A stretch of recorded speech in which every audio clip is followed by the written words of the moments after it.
Good morning, boys and girls. That was terrible. You've learned how to do that from a young age. You're supposed to say, good morning, Mr. Godin. So let's try again. Good morning, boys and girls. Good morning, Mr. Godin.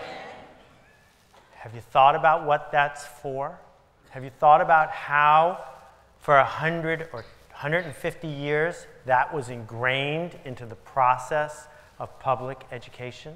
Have you thought at all, as people on the cutting edge, as people who are interested in making school work again, about a very simple question? What is school for? I don't think we're answering that question. I don't even think we're asking that question. Everyone seems to think they know what school is for, but we're not going to make anything happen until we can all agree about how we got here and where we're going. So my goal today is to put that question into your head and help you think about it. First, we have to understand what school used to be for. There's a woman named Mary Yvette Boole, and she came up with this notion, she was a mathematician in the late 1800s, that you could use string and nails and wood and make decorations, those things where the string goes back and forth, and there's math built into that. And that a teacher on the cutting edge of fifth graders might decide to use that idea of modulo 9 and remainders and string going back and forth to teach an important lesson about math. So the memo went home to all the parents at my kids' public school, and it said, we need help with this, we need hammers. So I'm sort of unemployed. I showed up at school that day with a bag of hammers, a big bag of 18 hammers. Now, I don't know if you've ever heard 18 kids hitting nails with 18 hammers in a little room for 20 minutes, but I have. And I'm not going to do it for you because it's really hard to listen to. And what the teacher explained to the kids is they must arrange the brads in this certain pattern, hammering, hammering, hammering, and make sure they're in there nice and firm. And so these kids are hammering, hammering, hammering, 20 minutes of zero education, just 20 minutes of hammering. And then the teacher walks over and she says to a boy, I told you to make sure the brads were all the way in. And one by one, she pulled them out and threw them on the floor, every single one, and put the board down. And that is what she believed school was for. School was about teaching obedience. Good morning, boys and girls, starts the day with respect and obedience. Now we have to move on to Frederick J. Kelly. Some of you brought your own number 2 pencil for the quiz that's going to be part of today. The number 2 pencil is famous because Frederick J. Kelly made it famous. Back around World War I, we had a problem, which was this huge influx of students because we had expanded the school day to include high school. And there was this huge need to sort them all out. So he invented the standardized test, an abomination. And he gave it up 10 years later when the emergency was over. But because he gave it up, because he called it out, because he said the standardized test is too crude to be used, he was ostracized and lost his job as the president of a university because he dared to speak up against a system that was working. So let's try a little experiment here. I'd like everyone to go ahead and raise your right hand just as high as you possibly can. Now please raise it a little higher. What's that about? My instructions were pretty clear, and yet you all held back. How come? You held back because you've been taught since you were 3 years old to hold a little bit back. Because if you do everything, if you put all out, then your parent or your teacher or your coach or your boss is going to ask for a little bit more, aren't they? And the reason they will is because we are products of the industrial age. The industrial age made us all rich. The industrial age brought productivity to the table. Productivity allows human beings working together with a boss and a manager to make more than they could ever make alone. Productivity makes us a car for $700 instead of $700,000 in 1920. But the thing about productivity and industrialism is this. The people who ran factories had 2 huge problems. Problem number 1, they looked around and they said, we don't have enough workers. We don't have enough people who are willing to move off the farm and come to this dark building for 12 hours a day, 6 days a week, and do what they are told. If we could get more workers, we could pay them less. And if we could pay them less, we'd make more money. We need more workers. And so the KKK went to industrialists and said, you need to get those kids out of the factories, those people you're paying $3 a day, because they're taking our jobs. And so a deal was made. And the deal was universal public education whose sole intent was not to train the scholars of tomorrow. We had plenty of scholars.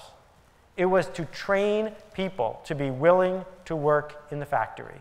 It was to train people to behave, to comply, to fit in. We process you for a whole year. If you are defective, we hold you back and process you again. We sit you in straight rows, just like they organize things in the factory. We build a system all about interchangeable people. Because factories are based on interchangeable parts. If this piece is no good, put another piece in there. And org charts, those little boxes, are all designed to say, oh, we can fit Bob in there because Rachel didn't go to work today. And so we built school. That's what school was for. And the second thing industrialists were really worried about was that we weren't going to buy all the stuff they could make. That in 1880, 1890, people owned 2 pairs of shoes, 1 pair of jeans. That was it. Right? You don't know anyone who owns 1 pair of jeans anymore, ever. What they needed to train us to do was buy stuff. They needed to train us to fit in. They needed to train us to become consumers. And so Horace Mann, who meant well, built the public school as we know it. And then he needed more teachers, right? Because you have more schools. So he built a school for teachers. You know what it's called? The normal school. He called it the normal school, where they trained people to teach in the common school, because he wanted you to be normal. And he wanted the class to be normal. And he wanted people to fit in. And then we came up with this, the textbook. Now, if you want to teach somebody how to become passionate about, I don't know, American history, why would you give them this? Do people walk into Barnes & Noble and say, I'm really interested in that latest gripping thing that's going to get me all engaged about the Civil War? Do you have one of those textbooks in stock? If you wanted to teach someone how to be a baseball fan, would you start by having them understand the history of baseball and who Abner Doubleday was and what barnstorming was and the influences of cricket and capitalism and the Negro Leagues? Would you do that? Would you say, okay, there's a test tomorrow. I want you to memorize the top 50 batters in order by batting average, and then rank the people based on how they do on the test. So the ones who do well get to memorize more baseball players? Is that how we would create baseball fans? Here's the key distinction. What people do, quite naturally, is if it's work, they try to figure out how to do less. And if it's art, we try to figure out how to do more. And when we put kids in the factory we call school, the thing we built to indoctrinate them into compliance, why are we surprised that the question is, will this be on the test? Right? Someone who's making art doesn't say, can I do 1 less canvas this month? They don't say, can I write 1 less song this month? They don't say, can I touch 1 fewer person this month? It's art. They want to do more of it. But when it's work, when it's your job, when you're 7, of course you want to do less of it. So one of the things that I've done as a avocation is when I meet people, I take this out. This is a great bargain online. And it's filled with these blocks, right? You've probably seen blocks before. I'm going to dump it out a little bit. And I say, take 4 blocks and make them into something interesting. Now, it's an interesting question, because you can use the letters, or you can use the shapes. You can spell a word. You can put a profanity there. You can spell a word that means nothing. You can make the shape into a bridge. And people hate this, because there's no right answer, and there's a million wrong answers. They hate this because there's no dummy's guide to how to make something interesting out of blocks when you're 30 years old. And now we're at a crossroads.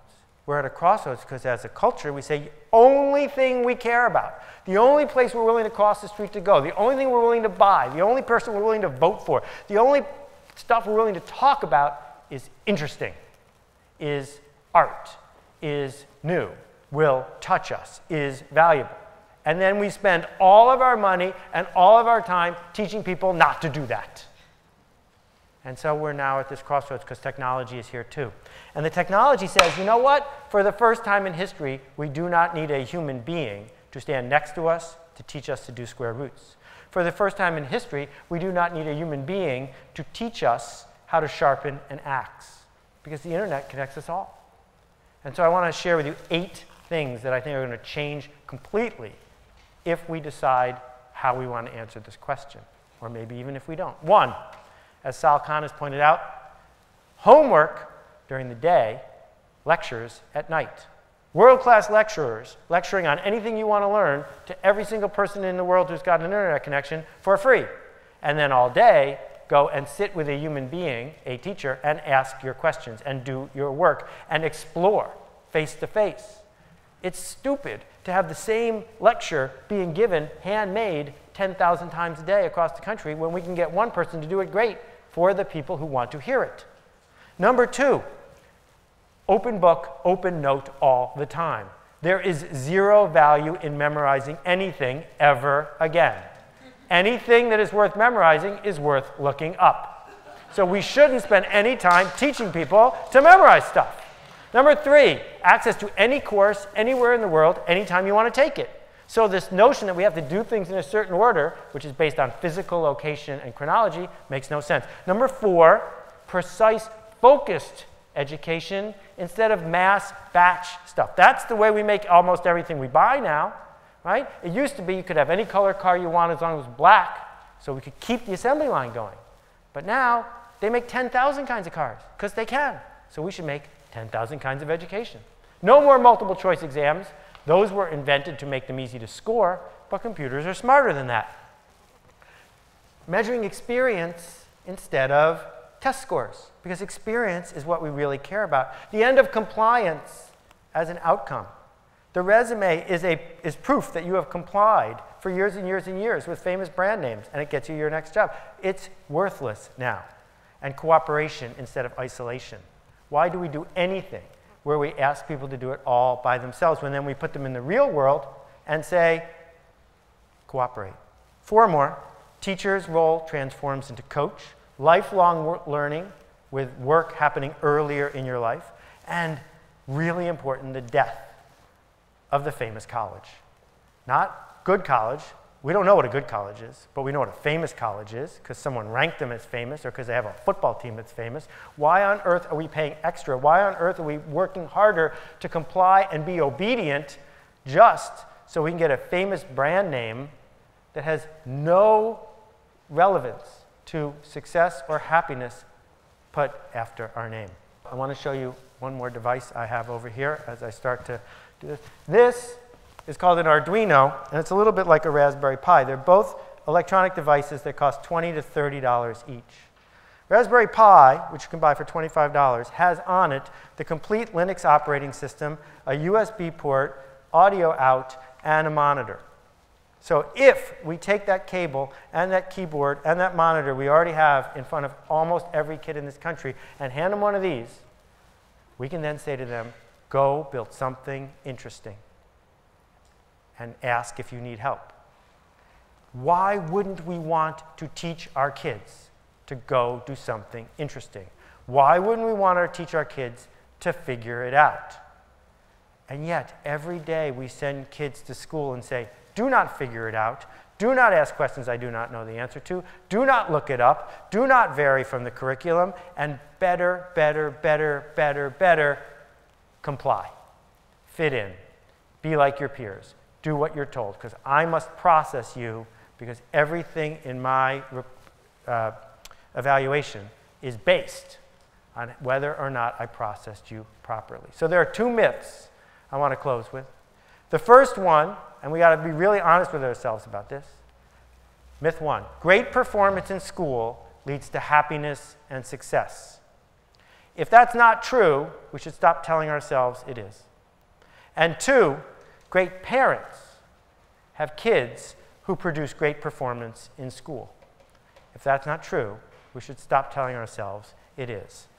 Are we asking our kids to collect dots or connect dots? because we're really good at measuring how many dots they collect, how many facts they have memorized, how many boxes they have filled in. But we teach nothing about how to connect those dots. You cannot teach connecting dots in a dummies manual. You cannot teach connecting dots in a textbook. You can only do it by putting kids into a situation where they can fail. Grades are an illusion. Passion and insight are reality. Your work is more important than your congruence to an answer key. Persistence in the face of a skeptical authority figure is priceless, and yet we undermine it. Fitting in is a short-term strategy that gets you nowhere. Standing out is a long-term strategy that takes guts and produces results. If you care enough about your work to be willing to be criticized for it, then you have done a good day's work. So what now? What now? What should we do? Because we've been talking about it a whole lot. Only one thing. Ask the question. What is school for? When they say this is our new textbook, the question is that going to help us with getting what school is for? When they say this is the new superintendent, we need to say, yes, but is this superintendent going to help us do what we think school is for? And if you don't know what school is for, then have a conversation about it. Because until we can agree what school is for, we're not going to get what we need. Thank you for the work you do. I appreciate it.